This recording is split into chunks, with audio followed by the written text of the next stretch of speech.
L'ego, en faire un allié. Tout d'abord, j'aimerais attirer votre attention sur une chose. Ici, je vous donne des outils pour conscientiser vos blessures, les accepter et vivre avec. Mon discours n'est pas de vous faire croire que vous n'aurez plus jamais de blessures et que vos blessures vont disparaître comme par enchantement. Grâce à cette formation, votre vie sera plus authentique, car vous aurez conscientisé vos blessures, aurez mis des intentions plus porteuses sur celles-ci et des actions. Allez voir pour cela ma formation gratuite. Identifiez les travers dans lesquels ces blessures vous gardent. Vous comprendrez que vos réactions sont activées par vos blessures qui engendrent des mécanismes de défense, que vos masques vous empêchent de voir la réalité de ce que vous vivez, mais que vous êtes dans l'illusion de vos blessures. Et donc, ces masques empêchent ou retardent bien souvent la guérison. Vous allez apprendre à reconnaître vos blessures lorsqu'elles sont activées. Grâce à cela, au lieu de vous empresser de porter votre masque et de réagir, vous vous recentrerez dans votre cœur et prendrez de la hauteur. Afin de voir la réalité des événements et non la blessure réactivée. Ce qui vous permettra de ne plus subir la blessure, mais de l'accepter. Ce qui ne veut pas dire que vous ne serez plus jamais blessé, ni que vous ne souffrirez plus jamais. Attention, la conscientisation, le centrage et l'amour de soi permet d'accueillir la blessure, de la ressentir, l'accepter, la vivre, puis la laisser passer, la laisser partir, comprendre que c'est qu'une réactivation. Ainsi, vous parviendrez à mettre de la distance et de la neutralité, vous permettant de comprendre la souffrance ressentie. Vivre votre vie pleinement et voir ce travail comme un défi qui vous permettra de jauger votre évolution. Plus vous expérimenterez les outils, plus vous vous les appropriez et plus ils feront partie de vous et seront efficaces. Et ainsi, vous pourrez voir le changement progressivement. Tout d'abord, il vous faut comprendre comment une blessure se réactive. Nous avons vu au chapitre 1 le fameux triangle de la vie. Je m'aime, donc j'aime les autres, donc les autres m'aiment. Dans mes vidéos, si vous les suivez sur YouTube, je ne cesse de vous expliquer que tout commence par soi et que ce qu'il y a à l'intérieur se manifeste à l'extérieur. Dans ma formation gratuite, je vous explique comment guérir les blessures au quotidien et ici, on va rentrer dans la compréhension de la guérison. Car en effet, si je m'aime, j'aime les autres et les autres m'aiment. Si je me blesse, je blesse les autres et les autres me blessent. Donc, la blessure sera activée par l'un de ces trois canaux. Premièrement, de vous à vous. Vous souffrez à cause de la manière dont vous vous comportez avec vous-même, ce que vous vous dites, ce que vous vous faites, etc. Des autres à vous. Vous souffrez à cause de la manière dont quelqu'un se comporte avec vous-même, vous dit, vous fait. De vous aux autres, vous souffrez, culpabilisez envers quelqu'un, car la manière dont vous vous êtes comporté avec lui, ce que vous lui avez dit ou fait, vous met mal, car vous avez eu peur de l'avoir blessé. Donc, il y a trois façons dont la blessure peut se réactiver. Il est question ici d'être attentif à chaque fois que nous nous sentons blessés ou culpabilisons à l'idée de blesser quelqu'un. L'ego, il faut s'en faire un allié et en aucun cas le tuer. L'ego, comme nous l'avons vu, est essentiel à notre survie, à notre intégrité, car il est la substance de la personnalité. Comprenez bien, la substance de la personnalité. Donc il n'est pas question ici de tuer l'ego. Ceux qui disent cela, soit n'ont aucune connaissance de ce qu'est l'ego, soit, et c'est le pire des cas, j'ai envie de dire, ils en ont une parfaite connaissance et en vous disant de le tuer, font de vous des marionnettes incapables de réfléchir, incapables de sortir de leur situation. Car l'ego est relié au mental. C'est lui qui nous permet de nous rappeler de toutes ces choses qu'on doit faire, comme aller chercher le courrier, les enfants, les courses. Donc si on n'a plus d'ego, on devient des légumes sans personnalité, sans volonté, sans mémoire finalement. Sans volonté ni effort, impossible de dépasser nos limites, nos enfermements, sans capacité à raisonner non plus. L'ego blessé, traumatisé, nous enferme dans des structures, des schémas répétitifs qui nous font tourner en rond, comme vous devez le savoir maintenant. Car comme je vous le disais, il sent un danger et a peur de mourir, de disparaître. Pour ne pas disparaître, il nous empêche de comprendre nos limites, nous garde dedans et nous fait tourner en rond, et c'est dans ce sens que la définition de l'ego dans le domaine spirituel est vue comme ce qui nous empêche d'atteindre une forme de vérité et de profondeur. Avoir conscience de ça, le rassurer, lui parler, permet de s'en faire un allié, de garder ses potentiels, sa volonté, son intelligence, et de sortir des enfermements et limites dans lesquels il veut nous garder. Et rappelons-nous pour nous protéger.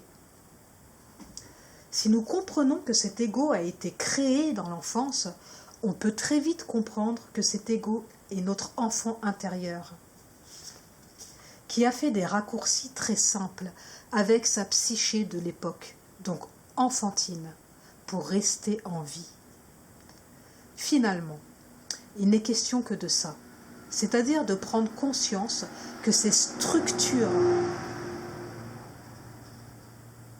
je répète, parce que comme vous l'avez entendu, un camion est passé, d'ailleurs je m'excuse pour le bruit, mais je ne peux vraiment pas faire autrement, c'est-à-dire que j'habite à côté d'une route passante, et j'ai beau essayer de choisir des heures où il y a le moins de voitures, il y a toujours des voitures qui passent, donc veuillez m'excuser, j'espère que vous allez accorder beaucoup d'importance plus au contenu qu'à tous ces bruits qui me dérangent moi aussi, mais malheureusement je ne peux pas encore faire autrement. Veuillez m'excuser, vraiment, sincèrement, du fond du cœur.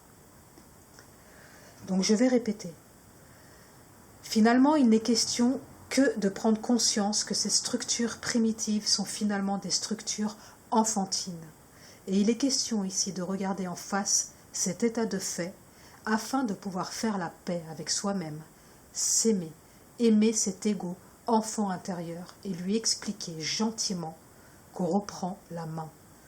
Nous sommes suffisamment conscients, adultes, maintenant pour décider de ce que l'on veut et faire des choix un peu plus porteurs d'évolution et nourrissants. Il nous appartient de devenir responsables de notre guérison. En comprenant qu'en vous laissant la main, il ne disparaît pas, mais au contraire, il va pouvoir s'épanouir pleinement car vous l'avez reconnu, il cessera de vouloir tout contrôler. Finalement, l'ego, c'est le petit enfant roi à qui on a laissé tout pouvoir, mais qui est en incapacité de gérer la situation, car il est un enfant. Il a une structure enfantine. Comprendre son besoin d'être aimé, donc reconnu, peut permettre un véritable relâchement de sa part à condition que vous preniez les choses en main. Attention tout de même, il n'est pas question de ne plus lui laisser de place, mais de reprendre sa place. Mental supérieur. Il faut comprendre qu'en psychanalyse, nous avons à l'intérieur de nous plusieurs personnalités. Il y a donc l'enfant, mais aussi le père et la mère, qui sont souvent, lorsqu'ils ne sont pas conscientisés, la représentation de notre vrai père et de notre vraie mère. Je m'explique. C'est-à-dire que si on a eu un père sévère, eh ben, le père intérieur sera sévère. Si on a eu une mère distante, eh ben, la mère intérieure sera distante. Et le fait de prendre conscience de ça peut nous permettre de reprendre le pouvoir. Il est question ici de reprendre la place du père et de la mère, qui est la conscience supérieure ou mentale supérieure, et il faut qu'il soit bienveillant, cadrant. Et l'enfant, qui est le petit mental ou ego, qui peut nous permettre de nous émerveiller également, une fois qu'il reprend son rôle d'enfant, et n'est plus en nécessité de nous se protéger.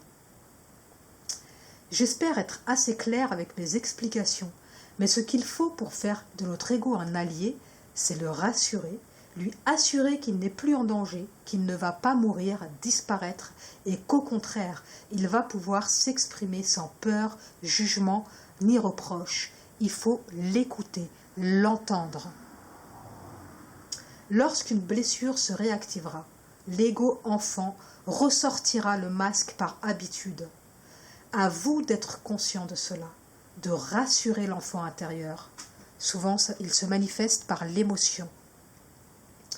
Et lui dire, vous pouvez vous parler intérieurement. Je vous donne un exemple. Lorsque, par exemple, une blessure se réactive et que vous sentez une panique à l'intérieur de vous, vous sentez que vous êtes blessé. Vous savez, c'est ce sentiment au niveau du cœur, où on a l'impression qu'on nous a mis un couteau dans le cœur. Et bien, vous pouvez à ce moment-là prendre conscience que là, il y a une blessure qui se réactive et dire à ce petit enfant, j'entends ta blessure de rejet, par exemple. Tu te sens rejeté par un tel, mais sache que ce n'est que ta blessure d'enfance qui est réactivée. Merci, je reprends la main. Rassure-toi, je suis là, je t'aime et je ne te rejette pas, ni un tel. Donc la personne qui a réactivé la blessure. Et même si un tel te rejette, par exemple, même si cette blessure a été réactivée, mais il y a un véritable rejet, ça arrive, moi je suis là et je t'aime, tu n'as rien à craindre, tu ne disparaîtras pas, tu n'es pas en danger. Et voilà concrètement comment s'aimer soi-même. Plus l'enfant sentira que vous êtes stable, ancré, qu'il peut vous faire confiance car vous le rassurez, plus il lâchera prise et vos angoisses disparaîtront. L'angoisse est souvent le symptôme de blessures en fait qui sont là, qui sont à fleur de peau et qui demandent en fait à être entendues. Comment reconnaître que c'est l'ego, l'enfant, qui reprend le pouvoir ? Je vais vous donner quelques pistes qui vont vous permettre de capter directement que là, c'est l'ego, le petit mental qui a pris le pouvoir. Alors, il va utiliser des solutions identiques à celles trouvées auparavant, ce qui fait qu'on tourne en rond finalement. Il projette ses failles sur l'autre via la critique. Pas de solution.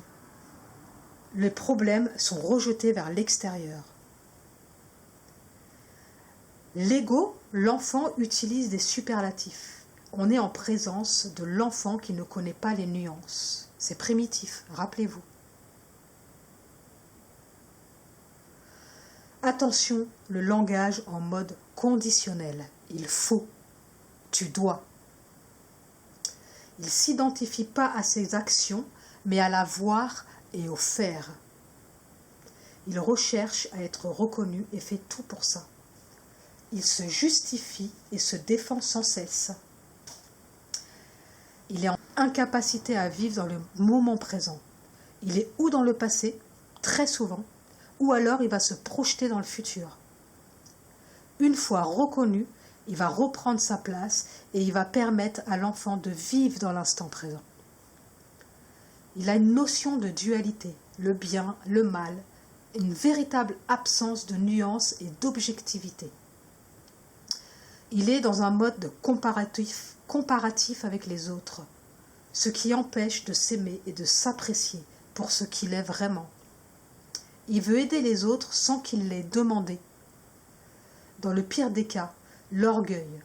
Il cherche à nous imposer son système de valeurs et lorsqu'il veut l'imposer aux autres, on est en présence de l'orgueil.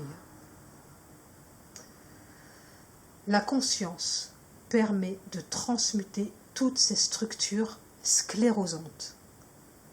Si vous vous retrouvez dans un de ces schémas, votre petit mental, égo, enfant intérieur blessé, cherche à être reconnu, entendu, aimé et guéri. Il attire votre attention. J'espère que toutes ces compréhensions vont vraiment vous aider à comprendre comment l'ego fonctionne et comment en faire son allié en fait. Si vraiment vous appliquez tous les outils, toutes les compréhensions que je vous donne dans cette formation, vous pouvez vraiment voir un véritable changement. Je ne vous dis pas que ça va se faire en 2 secondes, hein, bien sûr, mais au fur et à mesure, vous allez prendre conscience finalement de qui prend la main, qui c'est qui a le contrôle, si c'est le mental inférieur, donc le petit ego, ou le mental supérieur. Voilà les amis, j'espère que vous allez réussir à intégrer tout ça. Vraiment, je vous conseille de prendre des notes, hein, parce que les notes ancrent encore plus la compréhension. Moi, en tout cas, quand je me forme, c'est comme ça que je fonctionne. Je prends toujours des notes, parce que parfois, juste en écoutant une vidéo, il y a beaucoup de choses qui passent à la trappe. Vous allez voir, si vous prenez des notes, vous allez vous rendre compte qu'il y a des choses qui étaient passées à la trappe juste en écoutant la vidéo.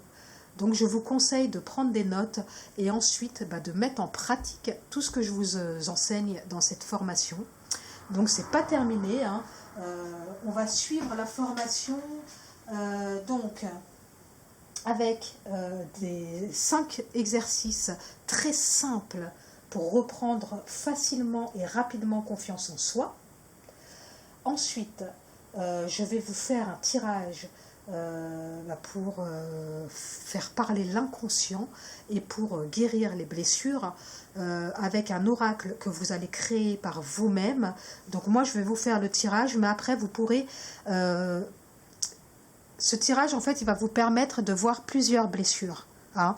Donc il faut toujours laisser un espace, je vous l'expliquerai dans la vidéo, entre 2 tirages. C'est vraiment des tirages puissants, profond, au moins 1 mois minimum entre 2 tirages. Donc ici, je vais vous montrer comment faire le tirage et ensuite vous allez créer votre oracle. Comme ça, vous pourrez vous faire d'autres tirages pour travailler encore plus en profondeur et sur d'autres blessures.